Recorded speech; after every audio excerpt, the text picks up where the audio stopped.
नमस्कार मंडळी, कशा आहात सगळे? मजेत ना? तर मी आहे तुमचा सम्राट इंगळे आपल्या विदर्भ कलाकार चॅनलमध्ये तुमचं सहर्ष स्वागत करीत आहे. तर आज पाहणार आहोत आपण रामायण चित्रपटाची चर्चा, जो आता दिवाळीमध्ये रिलीज होणार आहे 2026ला.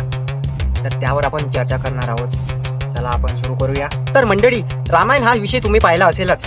टीव्हीवर नाटक, चित्रपट आणि सिरियल वगैरे पाहिलं असेलच. आणि अनेक छोट्या छोट्या गावात नाटक वगैरे करतात आता पण रामायण विषयावर.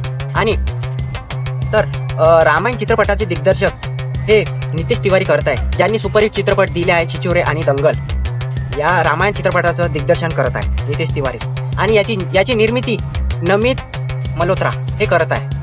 आणि यामध्ये मुख्य कलाकार म्हणजे रामाच्या भूमिकेत रणबीर कपूर, सीतामातेच्या भूमिकेत आहे मुख्य कलाकार साई पल्लवी. आणि रावणचा रोल केला आहे यश, जो KGF चित्रपट तुम्ही पाहिला असेलच. आणि जमाई राजा सिरियल तुम्ही पाहिली असेलच, जी टीव्हीवर होती. म्हणजे रवी दुबे हे लक्ष्मण याचा रोल करत आहे. आणि आपले अभिनेते सनी देओल हे हनुमानाचा रोल करत आहे. आणि बॉलिवूडचे संगीतकार ऑस्कर विजेते AR रहमान जे संगीत दिग्दर्शक आहे. आणि याला संगीत दिलं आहे AR रहमान यांनी. आणि हान्स झिम्मेर जे हॉलिवूडचे सिंगर आहे, हे दोघं एकत्र मिळून या रामायण चित्रपटाला संगीत दिलेलं आहे. तर या चित्रपटामध्ये VFX द्वारे दाखवण्यात येणार आहे.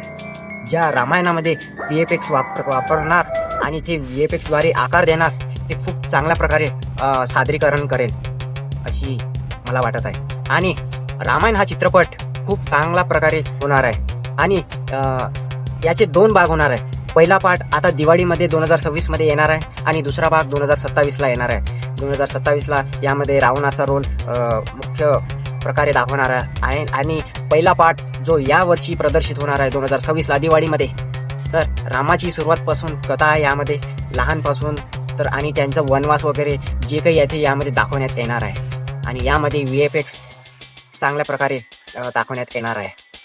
तर मी आशा करतो तुम्हाला हा चित्रपट तुम्ही थिएटरमध्ये जा आणि बघा. येत्या दिवाळीमध्ये 2026ला याची रिलीज डेट याची आहे अजून, आणि ट्रेलर येईलच आता जवळपास.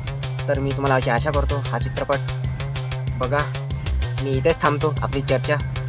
धन्यवाद, नमस्कार, जय हिंद, जय महाराष्ट्र.